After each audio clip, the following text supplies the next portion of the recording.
Hey everyone, this is Anna. Thanks so much for visiting my channel. I wanted to come on tonight and show you how to assemble the Crescent Moon Rosette die that was released in September 2021 for Impression Obsession. It's really easy to do. It takes a little bit of I don't know, coordination maybe, but you can do it. So what you're going to do is you're going to die cut the rosette die 2 times. And so what I've done that is I've gone ahead and done that here. I like using just regular scrapbook weight paper. If you use cardstock, it can get a little bulky when it comes to doing the folds. And if you use something that's a little bit thinner, you could get some tears along the edge. But just regular designer weight scrapbook paper works just great and allows you all different kinds of designs that you can use for your rosettes. The other thing that I'm using is this 1.5 inch circle die set, and I've die cut 2 of them from just some different pattern paper. If you have a circle die that's about this size or a circle punch, that would work just fine as well. If you don't, I wanted to make sure that you had something to choose from with the release. So I've gone ahead and die cut 2 of those as well in a coordinating but complementary paper so that you could actually see the difference there. So what you're going to notice is that on the die, one of the ends actually has these little chopped off corners. That's going to be important to realize later as you're adhering the 2 pieces together. The other one has straight corners, so you can see the difference there. And here's the other end. So you can kind of see the 2 differences there. And what you're going to actually end up doing is adhering these 2 ends together to create a longer strip. So now what you're going to do, you'll notice all of the little score lines that are pressed into the paper when you die cut it. You might be able to see them on this side a little bit better. You're going to fold along all of those score lines, and you're going to do mountain valley folds. And what I like to do is start with my valley folds, do all the valley folds, and then come back and do all my mountain folds. Or you could do all your mountain folds and then come back and do all your valley folds. It just makes it a little bit easier. So I'll go ahead and get this started so you can see. You're going to create valley folds between each one of the points. So you're going to basically take your paper and fold it so that the fold line is down between each of those points.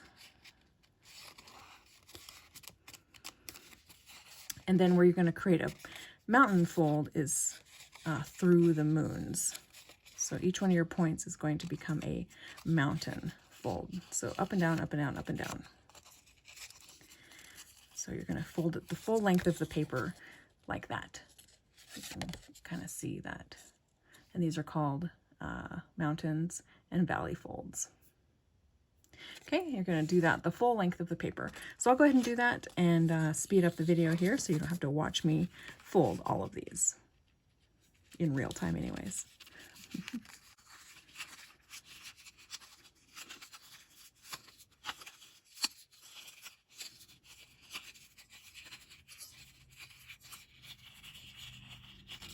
Now that I've done all of the mountain folds, I'll come through and do all of the valley folds.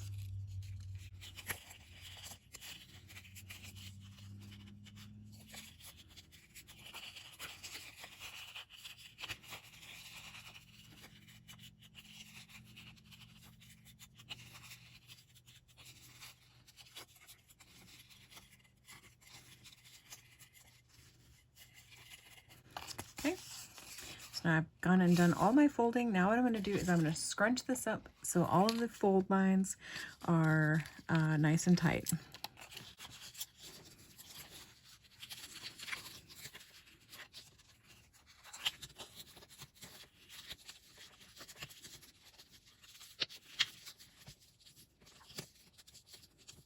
Okay.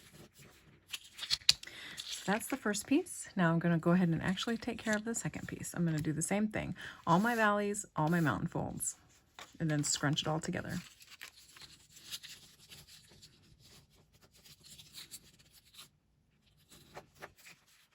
So now I have both of my die cut pieces with my mountain and valley folds.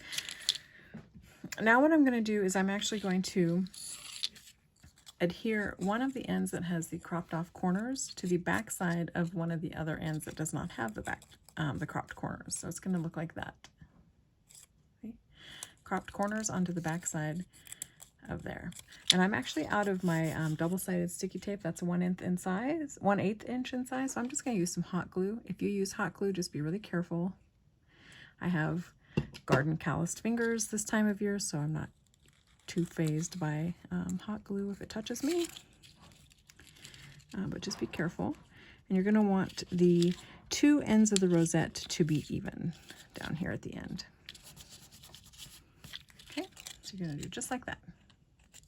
And then you can go back and through and finesse your mountain and valley fold right there. And now you're going to do the same thing at the other end. You're going to adhere the end that has the little cropped corners to the back side of the end that does not have the cropped corners, just like that.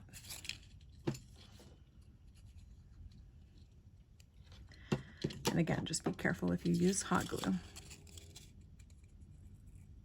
And you want the end of your rosette here to be even. Just press that in place, and then you can kind of finesse your mountain and valley fold right there.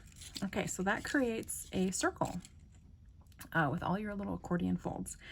So now what I like to do is I like to prepare one of my little 1.5 inch circles, and you can choose to either create your rosette upside down or you can create it right side up. Just be aware if you're creating it right side up, you're going to be working on the pretty side first. So I like to actually create my rosettes upside down so that I am working on what's going to be the back side first. So what I need to do then is actually fold this so that my pretty side, which is my orange side, is the side I want to be face up eventually when the rosette's finished.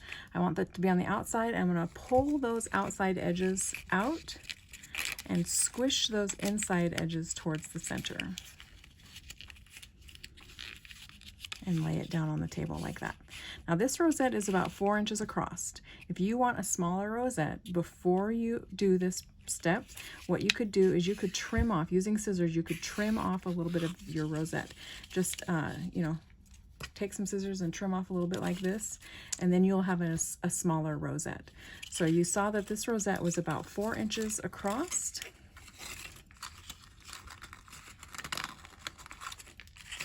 If I wanted to make a narrower rosette, I would just trim off, say, 1/2 inch, 3/8 of an inch maybe, off the inside edge. You want to trim off the straight edge, and that would allow you to make a slightly narrower or smaller diameter rosette. So again, you're just going to take, might be a little easier to work with the other side, but I'm going to take this and I'm going to push the outside of my rosette out, or you can pull the inside of the rosette in. Either way, depending on how your coordination works. So see, this is going to be the back side of my rosette. I'm going to hold this in place, and I'm going to add some hot glue to the back side of one of my circle dies. You want something that's going to dry relatively quickly. I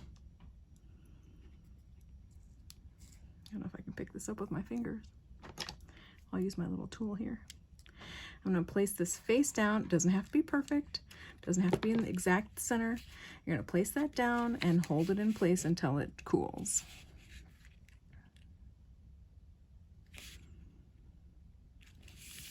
Okay. And that should be about right. So now that's the back side of my rosette. Now I can flip it over and look at the beautiful front side of my rosette, and I can start decorating because that glue on the back side is going to hold all of this into place. So I could add some strings, I could add some decorative details, or I could just add another piece of paper here, and that will hold the entire rosette into place.